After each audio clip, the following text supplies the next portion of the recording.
हमारा scene start होता है और हम अपनी फीमेल लीड को देखते हैं जो कि रो रही होती है। हस्बैंड को चीट करते हुए देख लिए। फ्लैशबैक में दिखाते हैं कि वो अपने हस्बैंड को उसकी कंपनी से पिक करने जा रही होती है और उसे कॉल पर बता देती है कि मैं तुम्हें लेने आ रही हूँ। तो फिर वो कहता है कि रहने दो, इसकी ज़रूरत नहीं है, मैं खुद आ जाऊँगा। पर तभी सूजी देखती है कि वो तो यहाँ कार में किसी लड़की के साथ रोमांस करने में लगा होता है। वो शॉक हो जाती है और ये देखते हुए रोने लग जाती है और उसका हस्बैंड चैन भी उसे देख लेता है। सूजी को तो बहुत ही शौक लगा होता है ये सोचकर दोनों कॉलेज में मिले थे और दोनों को एक दूसरे से प्यार हो गया था और फिर उसने उससे शादी भी कर ली। और 10 साल की शादी के बाद आज उसे पता लग रहा है कि उसने उसे चीट कर दिया है। वो सोच रही थी कि उन दोनों की लाइफ बहुत ही हैप्पी चल रही है। सभी को भी ये लग रहा होता है कि सूजी इतनी ब्यूटीफुल है, इसलिए चैन उससे बहुत ही प्यार करता होगा और वो कितनी लकी है कि उसकी शादी इतनी अमीर फैमिली में हुई है और वो अमीरी वाली लाइफ जी रही है। अब सूजी को यहाँ रोते हुए देखकर उसकी बेटी शाह वहाँ पर आती है और कहती है कि मम्मी मैं समझ सकती हूँ डैडी ने गलत किया है और आप उन्हें माफ़ नहीं कर सकती हूँ। तो सूजी कहती है कि तुम फिक्र मत करो, मैं बिल्कुल ठीक हूँ, तुम अपना स्कूल जाओ। और ऐसा बोलकर वो शाह को यहाँ से भेज देती है और वो बस अपना रोई जा रही होती है। इसके बाद वो अपनी फ्रेंड लिन से मिलने के लिए कैफे में जाती है। लिन पूछती है कि क्या हुआ, तुमने मुझे क्यों बुलाई हो? तो फिर वो रोते हुए बताने लगती है कि चैन ने मुझे चीट कर दिया है। पर फिर लिन का कुछ खास रिएक्शन नहीं आता है तो उसे देखकर वो समझ जाती है कि तुम्हें इस बारे में पहले से पता है। तो लिन बताती है कि हाँ। सूजी रोते हुए कहने लगती है कि तुम तो मेरी बेस्ट फ्रेंड थी ना, तो तुमने आखिर मुझे इस बारे में क्यों नहीं बताई? तो फिर लिन कहती है कि मैंने तुम्हारे अच्छे के लिए नहीं बताई। तो सूजी कहती है कि मेरे अच्छे के लिए? मेरे हस्बैंड ने मुझे चीट करा है और तुम चाहती हो कि मैं उसे माफ़ कर दूँ और ज़िंदगी भर उसके साथ रहूँ? तुम तो एक लॉयर हो ना, तुम ऐसा कैसे बोल सकती हो? तो फिर लिन कहती है कि मैं लॉयर हूँ कि नहीं इसका इससे कोई लेना देना नहीं है, तुम अपना सोचो। हमारा चैन ने तुम्हें चीट कर दिया, लेकिन तुम्हें याद है ना कि तुमने ग्रेजुएशन होने के बाद ही चैन से शादी कर ली थी और उसके बाद तुमने इतने सालों से कभी काम नहीं करी। तुम लग्जरी विला में रह रही हो, तुम्हारे पास ड्राइवर है, इतनी ऐशो आराम वाली जिंदगी है। सोचो अब तुम 36 ईयर्स की हो चुकी हो और अगर अब तुम चैन को छोड़ दोगी तो सोचो क्या खुद का खर्चा उठा पाओगी? तो आखिर तुमने डिवोर्स का सोची भी कैसे? सोचो अगर तुमने डिवोर्स ले भी ली और फिर तुम किसी और मैन को ढूंढोगी और वो भी चैन की तरह ही निकलेगा तो फिर वापस से वही रिजल्ट मिलेगा। लिन की बातें सुनकर सूजी शॉक हो जाती है और कहती है कि मैं तुम्हें अपना बेस्ट फ्रेंड मानती थी और तुम भी मेरे बारे में इस तरीके की सोच रखती हो। कॉलेज के फर्स्ट डे तुम मेरी फ्रेंड बन गई थी और मुझे लगा था कि तुम बहुत ही सिंपल और काइंड लड़की होंगी, पर तुम तो बस चैन की कंपनी में काम करने के लिए मेरा यूज़ कर रही थी और अब तुम्हें इतनी अच्छी जॉब मिल चुकी है तो तुम तो उस चैन की साइड दे रही हो और मेरी नहीं। ठीक है, थैंक यू मुझे रिमाइंड करने के लिए, लेकिन मैंने डिसाइड कर चुकी हूँ कि मैं चैन से डिवोर्स लेके रहूंगी। तो लिन उसे कहती है कि तुम्हारी मर्जी और वो वहाँ से चली जाती है। फिर बेचारी सूजी अपसेट होकर यहीं पर ही बैठी रह जाती है। फिर चैन जब घर आता है तो सूजी उसे डिवोर्स एग्रीमेंट पे साइन करने के लिए बोलती है। तो ये देखकर वो हंसने लगता है और कहता है कि मैंने तुम्हें उस दिन ही एक्सप्लेन करा था ना कि मैं बस दूसरी लड़कियों के साथ टाइम पास करता हूँ और मेरे दिल में तो सिर्फ तुम ही हो। और देखो अब तुम गुस्सा होना बंद करो, तुम्हें पेरिस घूमने चलना है तो ठीक है चलो हम लोग वहाँ की ट्रिप करते हैं और तुम्हें जो चीज़ चाहिए वो मैं तुम्हें दिला दूंगा, और वहाँ नहीं चलना है तो कहीं और वैकेशन पे चलते हैं। सूजी उसे गुस्सा होती है और उसे दूर करती है और वो कह देती है कि मैं तुमसे मजाक नहीं कर रही हूँ। देखो अगर तुम डिवोर्स के लिए एग्री कर रहे हो तो कल ही हम सिविल अफेयर्स ब्यूरो चलकर अपना डिवोर्स सर्टिफिकेट ले लेते हैं और अगर तुम एग्री नहीं कर रहे हो तो फिर मुझे कोई फ़र्क नहीं पड़ेगा, मैं डिवोर्स फाइल कर दूँगी, लेकिन फिर जो तुम्हारी इमेज खराब होगी और तुम्हारी कंपनी की भी रेपुटेशन जाएगी उससे फिर मुझे कोई फ़र्क नहीं पड़ेगा, तो तुम डिसाइड कर लो। चैन कहता है कि तुम तो हर दिन स्माइल करते हुए दिखती हो और आज इतनी ज़्यादा गुस्से में दिख रही हो तो मुझे बहुत ही अजीब लग रहा है, देखो अब शांत हो जाओ। सूजी उसे कह देती है कि मैं सीरियस हूँ, तुम अभी इसी वक्त डिवोर्स एग्रीमेंट पर साइन करो। तो चैन उसे कहता है कि तुम्हें याद है ना हमने शादी से पहले कॉन्ट्रैक्ट पर साइन करे थे और उसमें साफ लिखा था कि अगर तुम डिवोर्स लोगी तो तुम्हें कुछ भी नहीं मिलने वाला है, घर तक नहीं मिलने वाला है। तो क्या तुम फिर भी सोच रही हो मुझसे डिवोर्स लेने का? मुझे छोड़ने के बाद तो तुम खुद को पाल तक नहीं पाओगी। सूजी कहती है कि ये सब बकवास तुम बंद करो और तुम तुरंत ही साइन कर दो। तो फिर वो साइन कर देता है और कहता है कि अभी हमें 1 महीने का टाइम मिल रहा है, फिर जब बीच में तुम्हारा गुस्सा शांत हो जाएगा तो तुम मेरे पास वापस आ जाना। तो सूजी तुरंत ही कॉन्ट्रैक्ट उठाती है और वहाँ से चली जाती है और फिर उसके बाद वो अपनी बेटी शाह को इस बारे में बता देती है कि मॉम डैड डिवोर्स ले ले। तो शाह कहने लगती है कि मॉम आप फिक्र मत करो, डिवोर्स कुछ भी नहीं होता है, तो सब कुछ ठीक हो जाएगा। फिर सूजी को एक कंपनी से कॉल आ जाता है कि वहाँ पर उसने अपना रेज्यूमे सबमिट करी थी तो वो लोग उसे इंटरव्यू के लिए बुला रहे होते हैं। शाह कहने लगती है कि मम्मी आप इंटरव्यू के लिए जाओ, मेरी फिक्र मत करो, मैं ड्राइवर के साथ स्कूल चली जाऊंगी। फिर सूजी जहाँ इंटरव्यू के लिए गई होती है वहाँ पर चैन के सारे फ्रेंड्स पहुँच जाते हैं और वो सूजी को देखकर कहने लगते हैं कि अरे चैन की वाइफ यहाँ पर आई है। वो लोग उसका मजाक उड़ाने लग जाते हैं कि क्या हुआ, डिवोर्स के बाद चैन ने तुम्हें अच्छी खासी प्रॉपर्टी नहीं दिया जो तुम्हें अब कमाने के लिए जॉब ढूंढनी पड़ रही है। और फिर ऐसा बोलकर वो लोग उसका मजाक उड़ाते हुए हंस रहे होते हैं और वो सूजी से कहने लगते हैं कि तुम हम में से किसी को भी चूज कर सकती हो। हम प्रॉमिस करते हैं कि तुम्हारी लाइफ आगे की बहुत ही अच्छी होगी और तुम मज़े से जियोगी, और अगर हमारा मन भर जाएगा तो फिर हम एक्स्ट्रा पैसे तुम्हें दे देंगे। सूजी को अब चैन बहुत ही ज़्यादा डिस्गस्टिंग लग रहा होता है कि उसने अपने सारे फ्रेंड्स को भी इस बारे में बता दिया है और वो जानबूझ के उसकी सारी बेइज्जती करवा रहा है। फिर सूजी तुरंत ही उठकर यहाँ से जाने लगती है तो जल्दी से गार्ड्स उसे रोक लेते हैं और यहाँ पर चैन का एक फ्रेंड उसे कहता है कि पहले मैं चैन की वजह से तुम पर गिव अप कर रहा था, लेकिन अब नहीं। तुम्हें पता है मैं अपने सारे गोल अचीव करके रहता हूँ, तो अब तुम मेरी होंगी। तो फिर बाकी फ्रेंड्स कहने लगते हैं कि तुम कितने बड़े परवट हो, अकेले फ़ायदा उठाना चाहते हो, फिर हम क्या बस बैठ के देखेंगे। सूजी चिल्लाने लगती है और कहती है कि मुझे यहाँ से जाने दो, पर गार्ड्स उसे रोक के रखे होते हैं। इतने में कंपनी में फू जीचिंग आया होता है जो कि कोई और नहीं हमारा मेल लीडर। यहाँ पर जैसे ही सूजी उसे देखती है तो तुरंत ही उसका नाम लेकर उसे रोकती है और जीचिंग उसे देखते ही याद करने लगता है कि एक दिन वो अपनी नीस को स्कूल से पिक करने गया था, तभी वो सबसे पहली बार वहाँ पर सूजी से मिला था। सूजी के पास एक एक्स्ट्रा अम्ब्रेला था तो उसने उसे दे दी थी और तभी इतने में सूजी की बेटी और यहाँ पर जीचिंग की नीस दोनों साथ में स्कूल से बाहर आए थे और जीचिंग की नीस यून ने उसे बताई थी कि ये उसकी बेस्ट फ्रेंड शाओ है और ये उसकी मम्मी है। तो तब सूजी ने उससे हेलो बोली थी और फिर वो शाओ को लेकर वहाँ से चली गई थी। ये सारी चीज़ें जीचिंग याद कर रहा होता है और सूजी जल्दी से उसके पास भाग कर आ जाती है और उसका हाथ पकड़ लेती है और कहने लगती है कि मिस्टर जीचिंग तुम यहाँ पर मुझे पिक करने आए होंगे ना, वो तो इन सारे लोगों को पता नहीं है और इन लोगों ने मुझे परेशान किया। चैन का फ्रेंड मिस्टर ली तो डर जाता है और वो पूछने लगता है कि मिस्टर जीचिंग आप इसे जानते हैं। तो सूजी जल्दी से जीचिंग को इशारा करती है कि वो इसे हाई बोले। तो फिर जीचिंग यहाँ सूजी का ही साथ देता है और सूजी तुरंत ही उसका हाथ पकड़ के उसे यहाँ से साथ बाहर लेकर चली जाती है और चैन के सारे फ्रेंड्स बस देखते रह जाते हैं। यहाँ पर जीचिंग का फ्रेंड हान जो उसके साथ आया होता है वो इसे कह देता है कि अब जीचिंग तुम्हारे साथ बिल्कुल काम नहीं करने वाला है, अब कॉन्ट्रैक्ट साइन करने का तो तुम भूल ही जाना। ये बोलकर वो अपने सारे गार्ड्स के साथ यहाँ से चला जाता है और फिर ये मिस्टर ली तो शॉक रह जाता है कि उसने जीचिंग से पंगा ले लिया। दूसरी ओर जीचिंग यहाँ सूजी को बाहर लेकर आया होता है और सूजी उसे थैंक्स कर रही होती है। वो उसे कहने लगती है कि तुमने आज मेरी इतनी बड़ी हेल्प करे उसके लिए बहुत थैंक यू। मैंने तुम्हारा ही नाम यूज़ करके उन लोगों से बच पाई हूँ और फिक्र मत करो, मैं दोबारा तुम्हें कभी डिस्टर्ब नहीं करूँगी और मुझे अगर कभी मौका मिलेगा तो मैं तुम्हें ज़रूर रिपे करूँगी। जीचिंग सूजी से कहता है कि तुम कार में बैठ जाओ, मैं तुम्हें बाहर तक छोड़ देता हूँ। तो वो कहती कि रहने दो, मैं खुद चली जाऊँगी। तो जीचिंग बताता है कि वो सारे अभी भी ऊपर से तुम्हें ही देख रहे होंगे और वो यहाँ आते होंगे। तो सूजी फिर कार में बैठने के लिए मान जाती है और जीचिंग उसे अपनी कार से लेकर जाता है।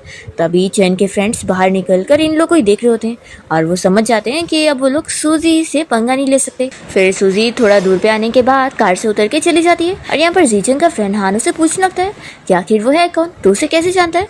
तो फिर ये बताता है कि वो मेरी नीस की फ्रेंड की मॉम है। तो हान बताने लगता है कि उसकी एक और आइडेंटिटी है, वो चिंगबाई ग्रुप कंपनी के सीईओ मिस्टर चैन की वाइफ है और वो बहुत ही फेमस है कि वो बहुत ही ब्यूटीफुल लड़की है। बस लॉजिकली देखा जाए तो ये बात समझ नहीं आ रही है कि चैन के फ्रेंड से इसे बुली क्यों कर रहे थे, ये बिल्कुल भी लॉजिकल नहीं है। फिर नेक्स्ट मॉर्निंग हम देखते हैं कि जैसी सूजी उठती है तो वो सोच रही होती है कि लास्ट टाइम वो जीचिंग का नाम लेकर ही बच गई थी और अब चैन के फ्रेंड्स उसे कुछ टाइम के लिए तो परेशान नहीं करेंगे क्योंकि जीचिंग बहुत ही पावरफुल है। और इवन एक बार चैन ने भी उसे जीचिंग के बारे में बताया था कि उसे उसके साथ काम करना है। परी सोचती है कि लेकिन अगर उस मिस्टर जीचिंग की वाइफ को पता लगेगा तो फिर तो मिसअंडरस्टैंडिंग हो जाएगी। तभी इतने में शाओ अपनी फ्रेंड यून को घर लेकर आई होती है और बताने लगती है कि वो यहाँ छुट्टी में बस उसके साथ खेलने आई है। तो फिर यून सूजी की तारीफ करने लगती है कि आंटी आप तो सच में बहुत ही ज़्यादा ब्यूटीफुल हो। अभी शाओ बताने लगती है कि मेरे मॉम डैड डिवोर्स ले रहे तो इस वजह से मॉम और मैं यहाँ छोटे से घर में आके रह रहे।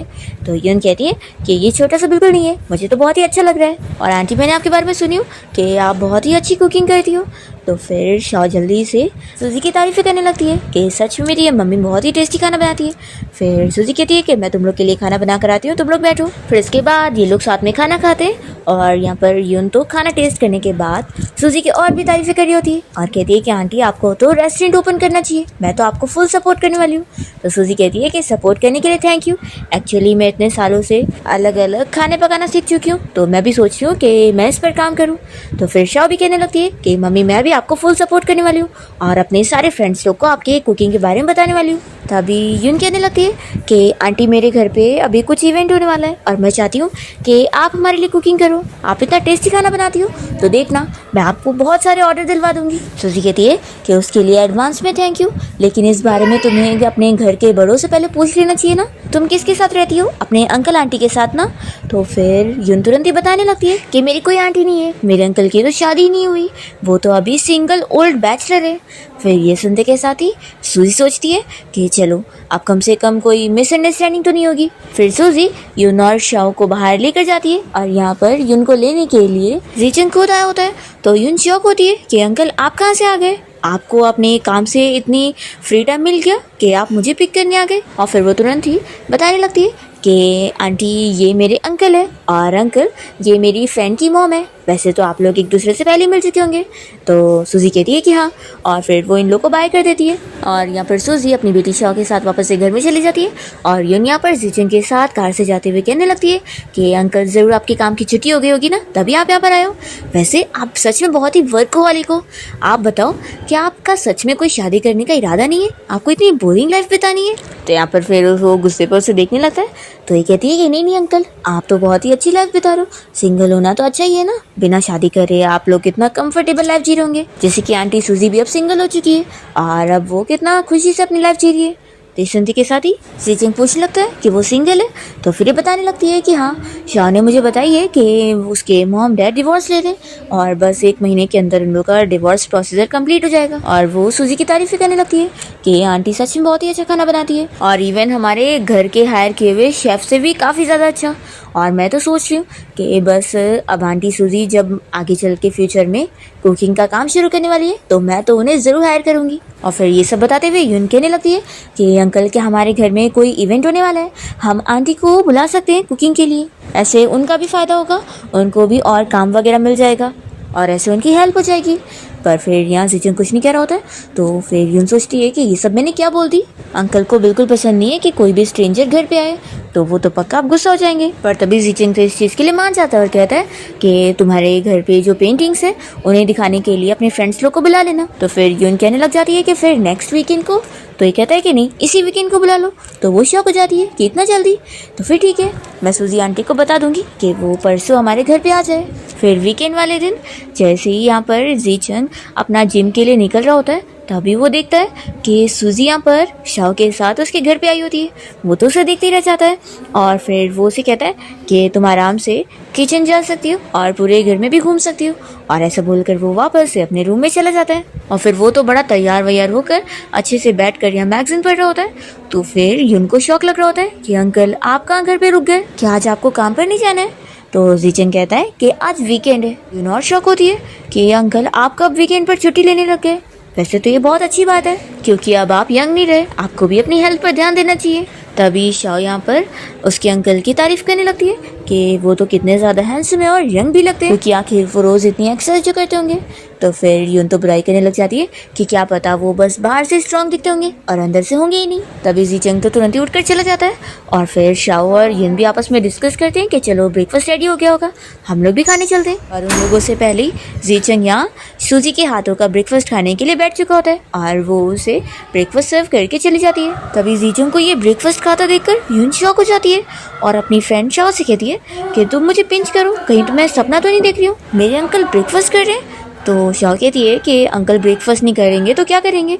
तो यून कहती है कि तुम नहीं जानती हो, मेरे अंकल ये सब नहीं खाते, वो तो सिर्फ हेल्दी सैंडविच और मिल्क पीते हैं, आज उन्हें क्या हो गया? फिर सूजियाँ यून को बुलाकर उसे बताने लगती है कि तुम्हारे लिए मैंने स्पेशली स्टीम बन्स बनाई हूँ, आई होप तुम्हें ब्रेकफास्ट में पसंद आएगा। तो यून तो बहुत ही खुश होती है और कहती है कि वैसे तो मुझे आपका बनाया हुआ सारा खाना पसंद है। सूजी उसे बताने लगती है कि उसके फ्रेंड्स वगैरह जो आने वाले हैं उन लोगों के लिए उसने बहुत सारी डिशेस बनाने का इंतजाम करी है। फिर जब सारे फ्रेंड्स लोग खाना खाने के लिए बैठते हैं तो सभी को ही सूजी का बनाया हुआ खाना बहुत ही पसंद आता है और वो लोग सूजी की तारीफें करके सभी बारी बारी करके उसका नंबर मांगने लगते हैं। फिर डिनर पार्टी के बाद सभी लोग जब यहाँ से चले जाते हैं और सूजी भी अपना किचन का काम करके फ्री हो जाती है तभी जल्दी से यून जाकर जाकर उसे रोकने लगती है और कहती है कि क्यों ना आंटी आप लोग आज रात यहीं पर रुक जाओ, कल मैं और शाओ दोनों साथ में स्कूल चले जाएंगे। सूजी कहने लगती है कि शाओ तो यहाँ पे रुक सकती है लेकिन मेरा रुकना सही नहीं होगा, इसलिए मैं जाती हूँ। तो भी यून बनाने लगती है कि आंटी प्लीज़ आप रुक जाओ ना, मुझे शाओ हमेशा बताती रहती है कि वो आपके साथ ही सोती है और उसे कितना अच्छा लगता है, तो मैं भी आज रात आपके साथ ही रहना चाहती हूँ। और आप फिक्र मत करो, घर पे और कोई है ही नहीं, मेरे अंकल तो काम पे बिजी होंगे और वो ऐसे जिस दिन इवेंट वगैरह रहता है उस दिन और लेट आते हैं। फिर यहाँ यून सूजी को इतना मना रही होती है कि सूजी को फिर मानना ही पड़ता है और फिर रात में वो दोनों बच्चों को सुला रही होती है और वो इसी सोच में होती है कि आखिर चैन ने उसे सच में कैसे चीट कर दिया। उसने पहले कभी सोची भी नहीं थी कि एक दिन वो दोनों अलग हो जाएंगे और वो उसे डिवोर्स लेगी। तभी फिर सूजी जैसे ही रूम से बाहर जाती है तो वो देखती है कि जीचंग लिविंग रूम में बैठे बैठे सो रहा होता है, तो फिर वो उसे तुरंत ही ब्लैंकेट से कवर करने लगती है। इतने में वो जाग जाता है और सूजी उसे देखकर कहती है कि लगता है तुमने बहुत ड्रिंक कर ली हो। तभी इतने में जीचंग अचानक से उसे किस करने लगता है, तो सूजी उसे तुरंत ही दूर करती है और कहती है कि लगता है मिस्टर जीचंग आप बहुत ही ड्रंक हो, और वो तुरंत ही अपने रूम में भाग जाती है। फिर हम देखते हैं कि जीचंग तो अपना शावर लेने गया होता है और वो उसके बारे में सोच रहा होता है। फिर नेक्स्ट टाइम देखते हैं कि सूजी शाओ और यून को दोनों को स्कूल छोड़ने गई होती है और तभी इतने में चैन पहुंच जाता है सूजी से बात करने के लिए और उसे यहाँ से साथ में कैफ़े में लेकर जाता है और उसे कहता है कि मैंने सुना कि तुम लोगों के घर जाकर कुकिंग करने का काम शुरू कर चुकी हो। देखो तुम्हें ये सारे काम करने की ज़रूरत नहीं है, तुम बस अपने दिमाग को ठंडा करो और अपना गुस्सा शांत कर लो, और देखो पैसों की ज़रूरत है ना तो मुझे बताओ, मैं दूंगा ना पैसे। तो सूजी फिर उसे पूछती है कि तुमने ही अपने फ्रेंड्स को हमारे डिवोर्स के बारे में बताया ना। तो वो कहता है कि वो सारे तो तुम्हारे पीछे स्कूल टाइम से ही पड़े हुए थे, तो क्या उन लोगों ने तुम्हें परेशान करे? रुको मैं अभी उन्हें सबक सिखाता हूँ। सूजी कहती है कि ये सब नाटक करना बंद करो, तुमने जानबूझ के उन्हें हमारे डिवोर्स के बारे में बताए हो और अब यहाँ मेरे सामने अच्छे बनने का नाटक कर रहे हो।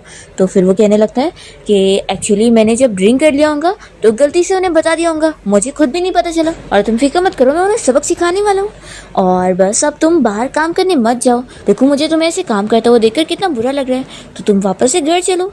सूजी उसे तुरंत ही अपना हाथ छुड़ाती है और याद रख लो कि हम दोनों ने डिवोर्स एग्रीमेंट पे साइन कर चुके हैं और मैं अब तुमसे दोबारा शादी नहीं करने वाली हूँ, और मैं तुम्हें बता दूँ कि दोबारा मुझसे ऐसे मिलने मत आना। अब अगर हम कभी मिलेंगे तो सिर्फ शौ की वजह से मिलेंगे, नहीं तो नहीं। ऐसे बोलकर वो तुरंत ही चली जाती है। फिर इसके बाद चैन जब क्लब में ड्रिंक कर रहा होता है तभी इसका फ्रेंड ली से मिलने पहुंच जाता है और कहने लगता है कि लास्ट टाइम तो हमने तेरी हेल्प कर दिए थे तेरी वाइफ को सबक सिखाने में, उसे हमने जॉब नहीं लेने दिए थे, तो फिर अब वो कुकिंग करना शुरू कर चुकी है, लगता है वो सच में तुझे छोड़ने का डिसाइड कर चुकी है। चैन कहता है कि ऐसा हो ही नहीं सकता, वो मुझे छोड़ ही नहीं सकती है, बस अभी वो गुस्सा है ना इसलिए ये सब बोल रही है और ये सब कर रही है। आखिर इतने सालों से मैंने उसके ऊपर इतने पैसे खर्च किया हूँ, उसे इतना खिलाया पिलाया हूँ और इतने पैसे उड़ाया हूँ, तो ऐसे कैसे वो मुझे छोड़कर जाएगी? देखना बस 1 महीने के अंदर ही वो अपना गुस्सा शांत करके मेरे पास वापस ज़रूर आएगी। ली कहता है कि क्या तू सच में श्योर है? देख मैंने सुना हूँ कि उसकी कुकिंग स्किल बड़ी अच्छी है और काफ़ी सारे कंपनीज उसके साथ काम करना ज़रूर चाहेंगे, तो फिर तू क्या करेगा? तो चैन कहता है कि तुझे लग रहा है वो उसके खुद के दम पर? बिल्कुल नहीं, सब मेरी वजह से, और देखना वो ये सब ज़्यादा नहीं सह पाएगी, जब वो काम करके थक जाएगी ना तो उसे मेरे पास आना ही पड़ेगा। फिर इसका फ्रेंड ली पूछता है कि फिर जब तक वो मान नहीं जाएगी तब तक तो क्या कोई इंजॉयमेंट नहीं करने वाला है? तो चैन कहता है कैसे कैसे हो सकता है, मैं इंजॉयमेंट तो छोड़ ही नहीं सकता, मैं ज़िंदगी भर एक वुमेन रख के थोड़ी ना रहूँगा, मैंने उसे शादी कर लिया यही उसके लिए बहुत बड़ी बात है और उसे इसी में खुश होना चाहिए। और फिर ऐसा बोलने के बाद वो जाकर सारी लड़कियों में से एक को चूज़ करके लेके जाता है। फिर चैन के फ्रेंड्स आपस में बातें करने लगते हैं कि तूने उसे उस जीचंग के बारे में नहीं बताया कि उसकी वाइफ लास्ट टाइम उसके साथ ही गई थी, तो क्या वो दोनों का कनेक्शन नहीं होगा? तो ली कहता है कि हमें बताने की क्या ज़रूरत है, अगर सच में उसकी वाइफ का कुछ चल रहा होगा तो इसे पता लग ही जाएगा। श्री और जीचंग तो सूजी का कुकिंग का लाइव स्ट्रीम देख रहा होता है, तभी यहाँ पर इसका फ्रेंड हान पहुँच जाता है और वो ये देखकर कहने लगता है कि अच्छा तो मिस सूजी की कुकिंग की लाइव स्ट्रीम देखी जा रही है, वैसे वो सच में बहुत ही अच्छा खाना बनाती है, देख के तो यही लगता है, और लास्ट टाइम मैंने सुना था कि वो तेरे घर पे भी खाना बना के गई है, तो बता खाना कैसा था ताकि फिर मैं भी कभी इवेंट वगैरह में उसे बुलाऊं। जीचंग कहता है कि बुरा नहीं था, तो फिर इसका फ्रेंड हान कहता है कि फिर तो मैं समझ गया कि बहुत ही अच्छा होगा, नहीं तो तू कभी किसी की तारीफ नहीं करता, और वो इससे सूजी का नंबर मांगने लगता है। तो फिर जीचंग इसे कोई भाव नहीं देता। हान कहता है कि वैसे अब मुझे पता लग गया कि आखिर तू उस सूजी में क्यों इंटरेस्ट ले रहा है, क्योंकि सूजी का उसके हस्बैंड चैन के साथ डिवोर्स जो होने जा रहा है, और वैसे पता है सूजी ने अपने हस्बैंड चैन को अपनी आंखों के सामने चीट करते हुए पकड़ी है, इसलिए तो वो उसे छोड़ रही है। और वैसे सच में मानना पड़ेगा, सूजी इतनी ज़्यादा ब्यूटीफुल है, फिर भी वो चैन इतना बेशर्म है कि वो बाहर दूसरी लड़कियों को ढूंढ रहा है। तभी ज़ीचेंग फिर अपना शावर लेने चला जाता है और फिर शावर से बाहर आने के बाद भी वो कंटिन्यू सूजी की लाइव स्ट्रीमिंग देखे ही जा रहा होता है। और फिर नेक्स्ट मॉर्निंग वो यून को स्कूल छोड़ने के लिए कार से जा रहा होता है, तो वो कहती है कि अंकल आप कहाँ मुझे छोड़ने आ गए। और वैसे ये बताओ, लास्ट टाइम जो सूजी आंटी हमारे घर में इवेंट के दिन कुकिंग करने आई थी, आपने उसकी पेमेंट अभी तक नहीं करे, तो वो आप कब करोगे? कहीं ऐसा तो नहीं कि आप उनसे फ्री में खाना बनवाना चाहते थे?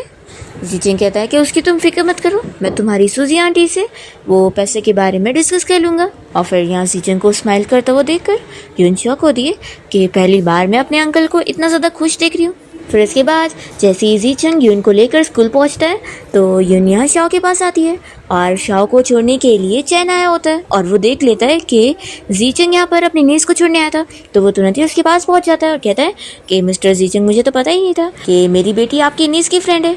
और वो उसे हेलो बोलकर बताने लगता है कि मैं चिंगबाई ग्रुप कंपनी का CEO चैन हूँ और उससे हैंडशेक के लिए हाथ आगे बढ़ाता है। पर ज़ीचेंग तो उसे कोई जवाब नहीं देता और उल्टा अपनी विंडो को बंद करके अपनी कार से चला जाता है। फिर ये चैन तुरंत ही अपनी कंपनी में कॉल करके इस बारे में पूछ रहा होता है कि आखिर फू ज़ीचेंग की कंपनी के साथ कॉन्ट्रैक्ट साइन करने के लिए कितना प्रोग्रेस हुआ है। पर फिर इसे न्यूज़ मिलती है कि बात कुछ आगे बढ़ी नहीं है, तो ये सोचता है कि अब मुझे कुछ करना पड़ेगा। फिर ये तुरंत ही सूजी को कॉल लगाता है। सूजी घर में कुकिंग कर रही होती है और वो इसका कॉल उठाकर पूछती है कि आखिर क्या काम है।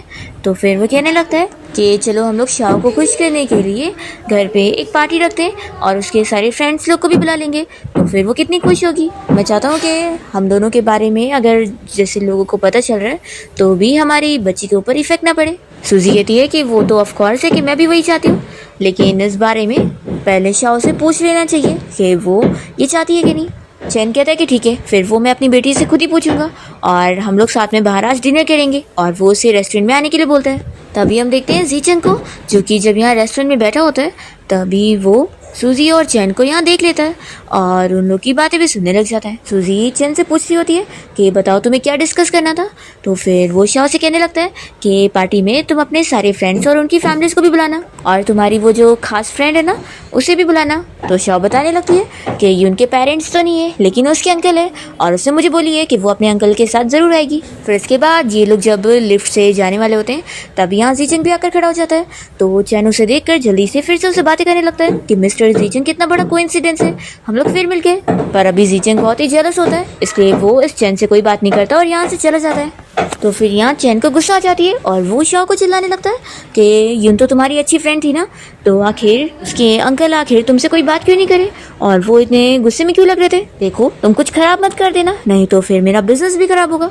ये सुनते के साथ ही सूजी से चिल्लाती है कि तुम्हारी हिम्मत कैसे हुई हमारी बेटी से इस तरीके से बात करने की, दोबारा अपनी बिजनेस की चीज़ों को मेरी बेटी से दूर ही रखना और अभी इसी वक्त शाओ से माफ़ी मांगो। तो फिर चैन तो अपना फ़ायदा सोच ही रहा होता है, तो वो सॉरी बोल देता है और कहता है कि डैडी अगली बार तुम ऐसे नहीं डांटेंगे। फिर ये तीनों जैसे रेस्टोरेंट से बाहर आते हैं तो सूजी तो कह देती है कि तुम शाओ को घर लेकर जाओ, मैं तुम्हारे साथ नहीं जाऊंगी, मैं अपना खुद टैक्सी से आ जाऊंगी। तो फिर चैन शाओ के साथ कार से चला जाता है और फिर सूजी यहाँ टैक्सी बुक करने वाली होती है, तभी इतने में इसके सामने एक कार रुकती है जिसमें ज़ीचेंग बैठा होता है और वो सूजी को कार में बैठने के लिए बोल रहा होता है। तो वो कहती है कि नहीं, इसकी ज़रूरत नहीं है, मैं खुद अपना टैक्सी से जा सकती हूँ। तो ज़ीचेंग कहता है कि बैठो, मुझे उस रात के बारे में तुमसे बात करना है। सूजी बहाने करने लगती है कि किस बारे में, मुझे नहीं पता। पर फिर यहाँ ज़ीचेंग उसे ऐसे देख रहा होता है तो सूजी को बैठना ही पड़ता है। ज़ीचेंग पूछता है कि तुम आखिर चैन के साथ क्यों नहीं गई। तो वो कहती है कि चैन और मैं साथ में नहीं रहते। तो फिर ये कहता है कि मैंने सुना था अपने फ्रेंड से कि तुम्हारा और चैन का डिवोर्स हो रहा है। तो सूजी इसके लिए हाँ बोलती है और बताने लगती है कि अभी उसका और चैन का डिवोर्स होने के लिए उन लोग को 1 महीने का कूल पीरियड का टाइम मिला है और उसके बाद उन लोग को डिवोर्स सर्टिफिकेट मिल जाएगा। ज़ीचेंग कहने लगता है कि अगर तुम्हें लॉयर की ज़रूरत होगी तो मुझे बताना, मैं हेल्प कर दूंगा। तो सूजी कहती है कि तुम्हारी हेल्प के लिए थैंक यू, लेकिन लॉयर का भी कोई काम नहीं है क्योंकि मुझे अब उससे कोई मतलब ही नहीं रखना है, मुझे उससे कुछ चाहिए नहीं। तो फिर ये कहता है कि सच में तुम कितनी सॉफ्ट हार्टेड हो। तो कहती है कि मैं सॉफ्ट हार्टेड नहीं हूँ, बल्कि मुझे उसके साथ जल्दी से अपना पीछे छुड़ाना है। और एक्चुअली मैंने तो उसके साथ शादी से पहले एक कॉन्ट्रैक्ट भी साइन करके रखी थी जिसमें लिखा था कि मैं डिवोर्स के बाद उससे कुछ भी नहीं लेने वाली हूँ। फिर ज़ीचेंग उससे उसी रात के बारे में पूछ रहा होता है तो तुरंत ही सूजी कहने लगती है कि वैसे भी तुम ड्रंक थे, तो जो भी हुआ था हम उसे भूल जाते हैं कि कुछ हुआ ही नहीं था। ऐसा बोलकर वो तुरंत ही कार से उतरने वाली होती है। तो फिर वो उसका हाथ पकड़ के रोकता है और बताने लगता है कि मैं कोई ड्रंक नहीं था, बल्कि मैं पूरे होश में था। और फिर ये बताने के बाद वो अपनी कार से चला जाता है और सूजी शॉक होती है और सोचती है कि क्या बोल कर गया है, कि इसने ये इंटेंशनली किया था। फिर नेक्स्ट सीन में हम देखते हैं कि चैन और सूजी के घर में पार्टी होती है और यहाँ पर शाओ के सारे क्लासमेट्स और उनकी फैमिली साथ आ रहे होते हैं। तो यहाँ पर चैन सभी को वेलकम कर रहा होता है और उसने खास करके ये पार्टी तो जीचेंग को यहाँ बुलाने के लिए रखा था। तो जैसे जीचेंग यहाँ पहुँचता है तो उसे देखकर वो उसका अच्छे से वेलकम करने लगता है। तभी सारी बच्चों की मम्मी आपस में बातें करने लगती है कि मिस्टर जीचेंग तो ऐसी पार्टी वगैरह में कभी नहीं जाते हैं ना, तो आखिर ऐसे कैसे यहाँ पर आ गए। लगता है इनकी फैमिली के साथ उनका अच्छा कनेक्शन है। फिर सूजी भी यहाँ पर आकर सारे गेस्ट को हेलो बोलने लगती है और बताती है कि ये सारी डिशेस मैंने बनाई हूँ। और वो सभी को फिर से अपने काम के बारे में बता रही होती है कि वो लोग आगे आने वाले कोई भी इवेंट में उसे बुला सकते हैं अगर उन्हें उसकी कुकिंग पसंद आए तो सभी लोग इंटरेस्ट ले रहे होते हैं। सूजी ये चीज़ भी क्लियर करती है कि मेरे और मेरे हस्बैंड के बीच में जो भी चल रहा है उसका हम लोग हमारी बेटी के ऊपर कुछ भी असर नहीं पड़ने देंगे और शाओ हमारे लिए उतनी इम्पोर्टेंट रहेगी। फिर सभी लोग यहाँ पर जब सूजी को चैन की वाइफ कहकर बुला रहे होते हैं तो वो क्लियर करती है कि आप डायरेक्ट मुझे मेरे नाम से बुलाओ। तो चैन तो ये सुनकर बस चुप रह जाता है और जीचेंग तो खुश हो जाता है। फिर पार्टी के बाद शाओ के सारे फ्रेंड्स घर से जा रहे होते हैं और तभी यहाँ पर यून कहने लगती है कि कल छुट्टी है तो मैं तुम्हारे साथ तुम्हारे और आंटी के घर पे रहना चाहती हूँ। तो फिर सूजी तुरंत ही एग्री करती है कि हाँ एक काम करो, तुम पैकिंग वगैरह कर लो और हमारे साथ घर ही चलो। फिर यून आइडिया देती है कि क्यों ना आप लोग मेरे अंकल के साथ कार में बैठ के चलो, वो मुझे और आप लोग को आपके घर छोड़ देंगे। तो सूजी इसके लिए एग्री करती है और जीचेंग से भी हाँ बोल देती है। तभी जल्दी से चैन आकर सूजी का हाथ पकड़ लेता है और कहने लगता है कि वाइफ मिस्टर जीचेंग के सामने कुछ भी बकवास करना बंद करो, हम दोनों कोई अलग नहीं हो रहे। और वो कहने लगता है कि क्यों ना बच्ची को हम लोग यून के घर पे भेज देंगे और अच्छा ये हम दोनों को सेपरेट अलग टाइम मिलेगा। और वो जीचेंग से क्लियर करने लगता है कि मैं और मेरी वाइफ कोई अलग नहीं हो रहे। सूजी यहाँ पर चैन से अपना हाथ छुड़ाने की कोशिश कर रही होती है पर वो उसका हाथ छोड़ ही नहीं रहा होता है और तेजी में पकड़ा होता है। तो ये फिर जीचेंग को गुस्सा आ जाती है और वो चैन का हाथ पकड़ के मोड़ देता है और उसे दूर पुश करता है और चिल्लाता है थोड़ी तो जेंटलमैन बनो, तुम्हारी वाइफ तुम्हें मना कर रही है पर तुम्हें समझ नहीं आ रहा है और तुम्हारी वाइफ अब तुमसे डिवोर्स लेना चाहती है तो डिवोर्स तो होके रहेगा। फिर यहाँ सूजी कहती है कि चलो चलते हैं। फिर जीचेंग भी साथ जाने वाला होता है। तभी जल्दी से चैन अपनी बेटी शाओ को आवाज़ देता है और कहता है कि तुम्हें अपनी फेवरेट आइडल के कॉन्सर्ट में जाना था ना, तो चलो कल चलते हैं। सूजी मन में सोचती है कि इससे पहले जब भी वो कॉन्सर्ट में जाने का लिए बोल दी थी तब तो वो नहीं माना था और बिजी होने का नाटक कर रहा था और अब कैसे चलने का बोल रहा है। शाओ तो कॉन्सर्ट में चलने के लिए खुश हो जाती है। तो फिर सूजी भी मान जाती है और कहती है कि कल चलेंगे, तो अभी तुम चलो यहाँ से। वो जीचेंग से कहने लगती है कि आप प्लीज़ हमें घर छोड़ दो। फिर सूजी और शाओ को जीचेंग उसके घर छोड़ देता है और वो यहाँ से अपनी मिस यून को लेकर जा रहा होता है। तो यून तो अपसेट होती है। जीचेंग कहता है कि क्या तुम भी कॉन्सर्ट में जाना चाहती हो, तो मैं तुम्हारे लिए टिकट का अरेंजमेंट करवा देता हूँ, हम लोग भी साथ में चलेंगे। तो यून कहती है कि मैं जाना तो चाहती हूँ लेकिन जाने दो, शाओ को आखिर अपने मॉम डैड के साथ कॉन्सर्ट में जाना होगा। फिर जीचेंग तो ये सुनकर अपसेट हो जाता है। नेक्स्ट डे हम देखते हैं कि सूजी अपनी बेटी शाओ से कहती है कि तुम अपने डैड को कॉल लगाओ और पूछो कि वो कॉन्सर्ट के लिए कब चलने वाला है। तो शाओ जैसी चैन को कॉल लगाती है तो उसके कॉल पर चैन के साथ जो लड़की उसके साथ थी उसकी आवाज़ आ रही होती है। वो दोनों अपना रोमांस करने में लगे होते हैं। तो ये आवाज़ सुनने के बाद शाओ को बहुत ही गुस्सा आता है और वो सोचती है कि डैड सच में बहुत ही डिस्गस्टिंग है। वो सूजी से कह देती है कि मॉम आप बिल्कुल सही हो, आपने डिवोर्स लेकर बिल्कुल सही करी हो, मुझे कोई कॉन्सर्ट में नहीं जाना है। ऐसा बोलकर वो तुरंत ही रूम में चली जाती है। फिर सूजी को समझ आ जाता है और वो तुरंत ही चैन को कॉल करके उसे चिल्लाने लगती है कि कम से कम ये सारी हरकतें तो तुम प्राइवेट में करो। शाओ ने सब सुन ली है। चैन तुरंत ही उसे सॉरी बोलने लगता है। तो सूजी उसे कहती है कि अब वो तुम्हारे साथ कॉन्सर्ट में भी नहीं जाएगी। तभी फिर हम देखते हैं कि चैन यहाँ सूजी को मनाने के लिए आता है और सूजी को कहने लगता है कि सॉरी। तभी वो उसे सीधा थप्पड़ लगाती है और कहती है कि मुझे डिवोर्स एग्रीमेंट में कुछ और चीज़ें ऐड करनी है। वो मन में सोचती है कि मैंने पहले सिर्फ अपना ही सोची थी कि मुझे बस इससे अपना पीछे छुड़ाना है, लेकिन मैंने अपनी बेटी के बारे में सोची ही नहीं। वो उसे कहने लगती है कि डिवोर्स तो हमारा होके रहेगा लेकिन आखिर वो तुम्हारी भी बेटी है तो उसके हिस्से के पैसे उसे तुम्हें देने चाहिए। चैन इतनी आसानी से मान नहीं रहा होता है और उसके साथ यहाँ पर सूजी की वो फ्रेंड भी आई होती है जो कि अब इसकी लॉयर है। तो वो भी उसका ही साथ दे रही होती है और सूजी के खिलाफ बोल रही होती है। सूजी कहती है कि आखिर वो तुम्हारी इकलौती बेटी है तो उसकी फ्यूचर लाइफ के बारे में तुम नहीं सोचोगे।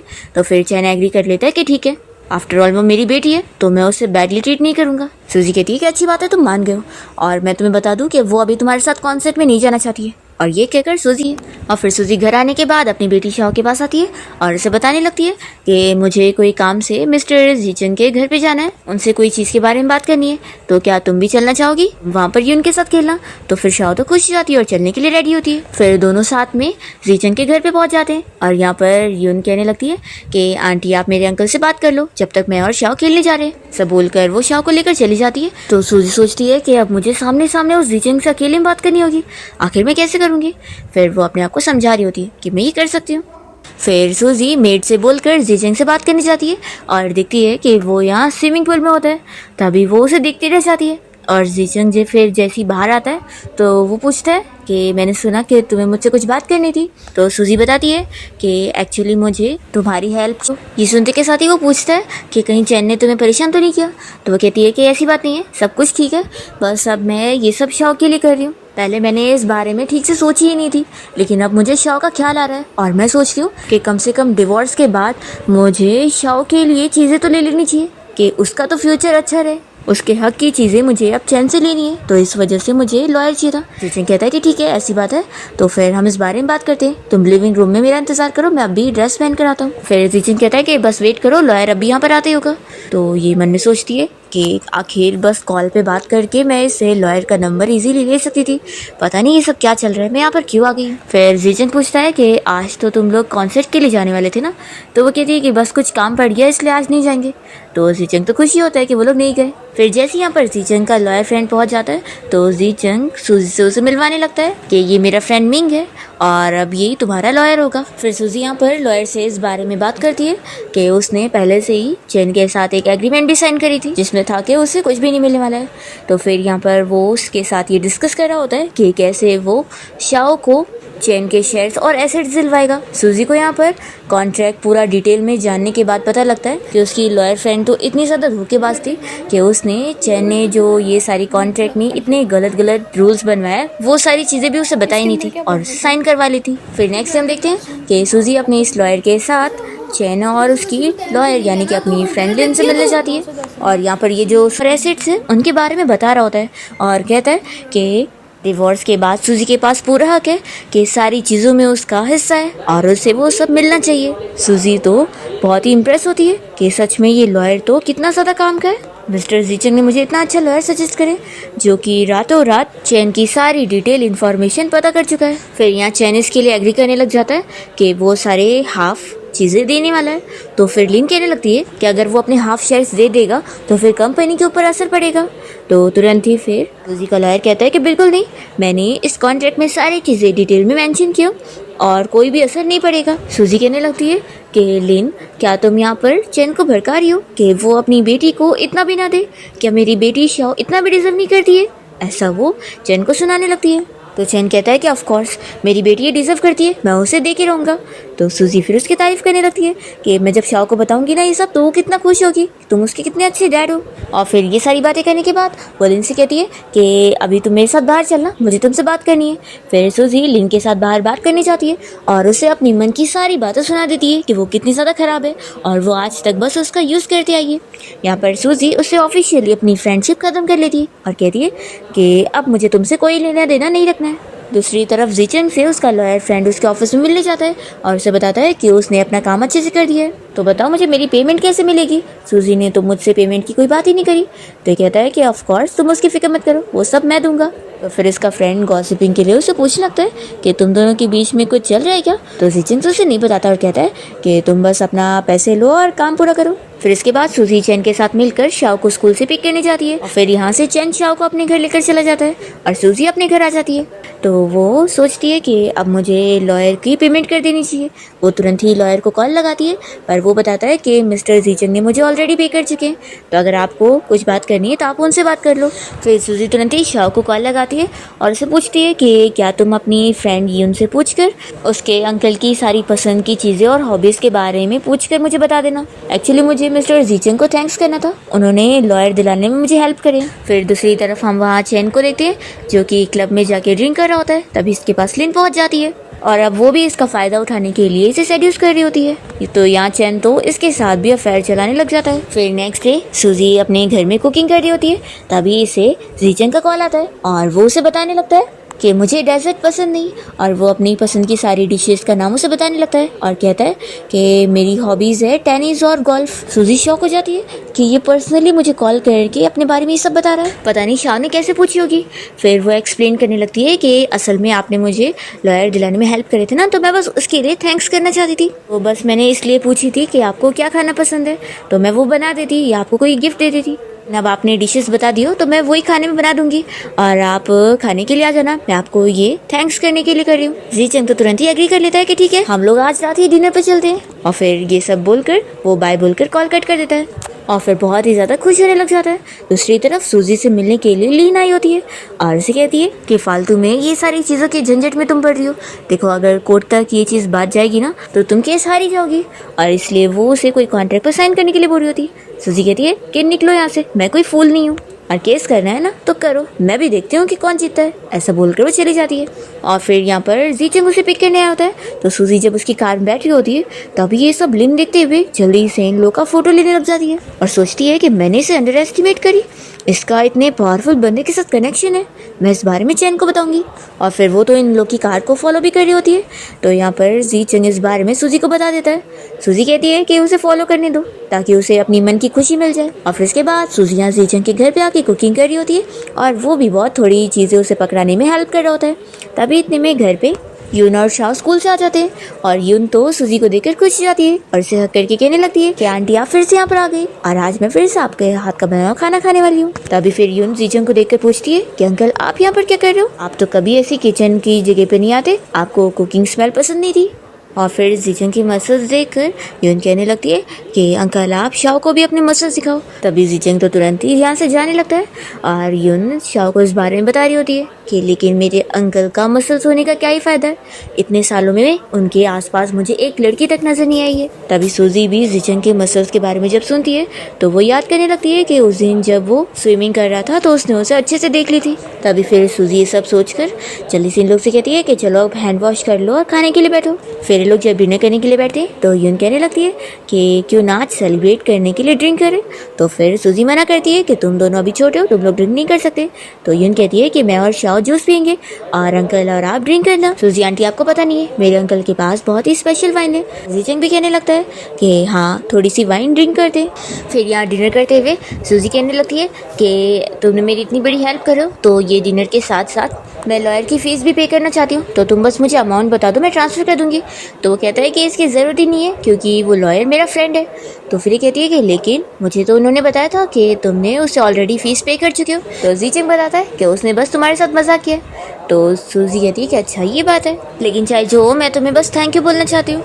और फिर यहाँ पर जीचंग उससे पूछने लगता है कि क्या तुम यहाँ पर शेफ़ का काम करना चाहोगी, मेरे जो पहले से शेफ़ है वो उतनी अच्छी कुकिंग नहीं करते और यून को तुम्हारी कुकिंग ज़्यादा पसंद है, तो फिर तुम इस बारे में सोचना और मुझे अच्छे से एक हफ्ते में सोच के बताना। फिर सूजी तो बहुत ही ड्रंक हो जाती है और वो यहाँ से गिरते पड़ते हुए कैसे कैसे चल रही होती है। तो जीचंग बस उसे देख रहा होता है और फिर वो मेड के जरिए हैंगओवर सूप मंगवा कर उसे पिलाने लग जाता है। फिर तभी इतने में जीचंग को काम से कॉल आ जाती है तो वो साइड में बात कर रहा होता है और तभी इतने में यून और शाओ यहाँ पर आ जाते हैं और फिर सूजी तुरंत ही यहाँ से जाने के लिए उठती है और जैसे ही वो बाहर निकलने वाली होती है तो देखती है कि बारिश हो रही है। तो जीचंग जल्दी से उसे अम्ब्रेला पकड़ाता है और फिर सूजी शाओ के साथ यहाँ से चली जाती है।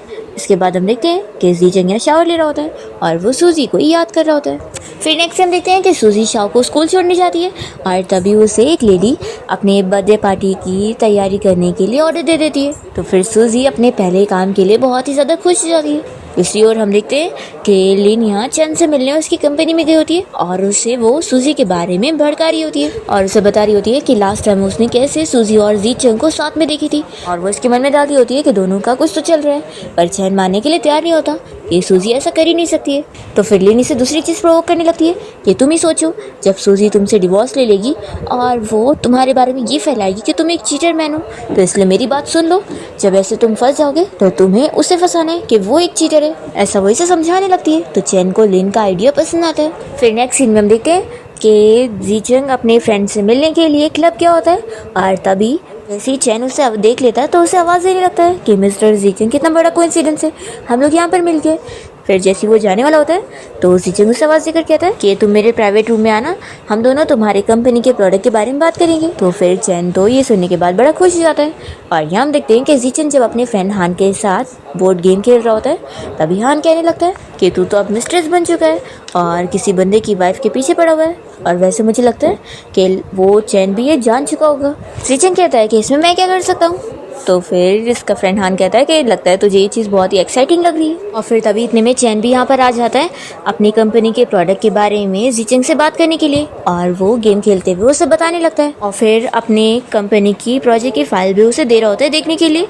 पर जीचंग इसमें कोई इंटरेस्ट नहीं दिखाता और कह देता है कि मेरे पास अभी टाइम नहीं है, और यहाँ से बाहर चला जाता है। तो इसका फ्रेंड हान बाहर आता है और कहता है कि सच में लगता है तूने उस चैन को वहाँ पर बेइज्जत करने के लिए बुलाया था। तो चैन को मजा चखाकर जीचंग को तो बड़ी खुशी मिल रही होती है और वो यहाँ मजे में स्मोक कर रहा होता है। दूसरी तरफ लॉयर ने सूजी को बात करने के लिए बुलाया होता है और वो उसे उसके हस्बैंड चैन की सारी चीटिंग के फोटोज दिखाता है कि वो अभी से नहीं बल्कि बहुत टाइम पहले से ही चीट करता है। और इतनी सारी अलग अलग लड़कियों के साथ फोटो देखकर सूजी को बहुत ही डिस्गस्टिंग लगता है और वो वॉशरूम में जाकर वॉमिटिंग करने लग जाती है। और फिर उसके बाद वो यहाँ से चली जाती है। फिर ये लॉयर तो तुरंत ही जीचंग को कॉल करके बता देता है कि सूजी अपने हस्बैंड से डिवोर्स लेने के लिए अब और भी ज़्यादा रेडी हो चुकी है। और फिर हम देखते हैं कि नेक्स्ट डे सूजी उस लेडी के घर पे पहुंच जाती है जिसने उसे बर्थडे पार्टी की तैयारी वाला काम दी थी। वो पहले यहाँ उसे डिशेस बनवा कर सारी चेक कर रही होती है कि वो क्या क्या बना सकती है और क्या अच्छा बनाएगी, और वो सारी मेड्स वगैरह को भी हटा देती है और सूजी को अकेले बनाने बोलती है। तो सूजी बेचारी सारी मेहनत करके उसे बना के देती है।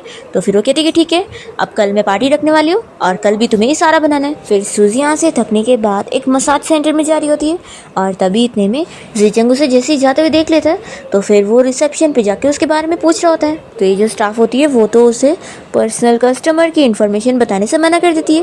पर तभी किसी मैनेजर आती है तो वो चिल्लाती है कि ये मिस्टर जीचंग है और वो उसे फिर बता देती है। सूजी यहाँ पर अपने पैरों की मसाज करवाने आई थी। तो यहाँ पर जीचंग जैसे ही अंदर इंटर करता है तो सूजी को लगता है कि स्टाफ आई है, तो वो बता रही होती है कि मेरे पैर बहुत दुख रहे हैं, उसे दबा दो। तो फिर जीचंग तो बस अपने स्लीव्स ऊपर करके उसके पैर दबाना चालू कर देता है। तो सूजी तो बहुत ही रिलीफ महसूस करती है कि आज तो बहुत ही अच्छी मसाज है। और फिर यहाँ से जीचंग बाहर चला जाता है और सूजी के सामने फिर स्टाफ खड़ी होती है और उसे तो पता भी नहीं लगता कि उसकी ये सारी मसाज जीचंग करके गया है। जीचंग बाहर आकर अपने फ्रेंड से मिलता है तो उसका फ्रेंड कहने लगता है कि और मसाज क्यों नहीं किया। तो फिर ये कहता है कि शायद फिर मैं और कंट्रोल नहीं कर पाता इसलिए मैं जल्दी आ गया। इसका फ्रेंड कहता है कि सच में तू तो कितना डायरेक्ट बोल देता है। और फिर हम देखते हैं कि नेक्स्ट डे फिर वो बर्थडे पार्टी वाला दिन आ जाता है और इस लेडी ने बहुत सारे गेस्ट को बुलाई होती है। सभी को खाना बहुत ही पसंद आता है पर ये किसी को भी पता नहीं लगने देती है कि सूजी ने ये बनाई है और उसे सीक्रेटली ये पैसे पे करके यहाँ से निकलवाने वाली होती है। सूजी कहती है कि नहीं, एक बार मैं सारे गेस्ट से मिल लेती हूँ और उन्हें हेलो कह देती हूँ क्योंकि मैं कुक हूँ तो मेरा फर्ज बनता है उन्हें बताने का। ये उसे नहीं जाने देना चाह रही होती है तो सूजी को कुछ गड़बड़ी लगती है और वो खुद ही फिर गेस्ट रूम में चली जाती है और सारे गेस्ट लोग से मिलती है। इस पार्टी में शाओ और यून भी आए होते हैं और उन्हें पहले शक हो गया होता है कि ये खाना सूजी का था, इसलिए वो लोग तो उसे देखकर खुश हो जाते हैं कि ये तो सच्ची में उसका बनाया हुआ है। उस लेडी का जो हस्बैंड होता है वो भी काफी इम्प्रेस होता है कि इतना अच्छा खाना बनाई थी इस लेडी ने। तभी यहाँ पर वो लेडी आकर सूजी को बातें सुनाने लगती है और उसके ऊपर इल्जाम लगा देती है कि वो कैरेक्टर की अच्छी नहीं है, तभी तो इतनी जल्दी उसके हस्बैंड से मिलने आ गई। उससे बातें सुनाने लगती है कि तुम्हारा तो हस्बैंड के साथ डिवोर्स हो रहा है तो तुम बस अपनी ब्यूटी का यूज़ करते हुए दूसरा मैन फंसाना चाह रही होंगी। सूजी को गुस्सा आता है और वो उसे चिल्लाती है और तभी यहाँ पर शाओ और युन भी इस लेडी को चिल्लाने के लिए सामने आ जाते हैं और वो लोग सूजी का साथ दे रहे होते हैं कि वो उसके बारे में ऐसा नहीं बोल सकती है। और वो लोग इस लेडी को बातें सुनाकर सबक सिखा रहे होते हैं। तो फिर इस लेडी को गुस्सा आ जाता है और वो इन लोग के ऊपर हाथ उठाने जाती है तो सूजी जल्दी से उसे रोक देती है और कहती है कि अगर तुमने हाथ उठाई ना तो फिर तुम मिस्टर फू जीचंग से पंगा ले लोगी, तो सोच लेना। और तभी इतने में जीचंग इन लोग को पिक करने के लिए पहुंच जाता है तो सभी लोग देखते रह जाते हैं और फिर सूजी को वो लेकर चला जाता है। सभी लोग बातें करने लगते हैं कि लगता है मिस्टर जीचंग सूजी को लाइक करते होंगे। और फिर बाहर आने के बाद सूजी तो यहाँ जीचंग को थैंक्स बोल रही होती है कि आज उसने फिर उसकी हेल्प की है। फिर वो मान जाती है कि मैं तुम्हारे लिए जॉब करने के लिए तैयार हूँ। फिर नेक्स्ट डे जब वो जीचंग के घर पे काम करने पहुंचती है तो वो उसे कॉन्ट्रैक्ट दिखाता है जिसमें सूजी पढ़ती है कि उसे बस हर दिन ब्रेकफास्ट बनाना होगा और बाकी वो आराम से फ्री में अपना लाइफ एंजॉय कर सकती है और साथ ही में जब भी वो छुट्टी लेना चाहती है तो उसे छुट्टी भी मिलेगी और उसकी मंथ की सैलरी पूरी 50,000 होगी। तो सूजी ये देखकर शॉक हो जाती है और कहती है कि आप तो कुछ ज़्यादा ही पैसे मुझे दे रहे हैं। तभी यहाँ यून खुश होकर जीचंग की तारीफ करने लगती है और कहती है कि अंकल मुझे तो पता ही नहीं था कि आप इतने ज़्यादा अच्छे होंगे। और फिर वो सूजी से कहती है कि आंटी मेरे अंकल दिखने में को इतने ज़्यादा अच्छे हैं। फिर यहाँ पर सूजी डॉक्यूमेंट पे साइन कर देती है और उसका काम कल से शुरू हो जाता है। और फिर यहाँ से वो शाओ से मिलने के लिए चैन के घर पे गई होती है। इतने में हमारा सीन कट होता है और चैनल को सब्सक्राइब करिए।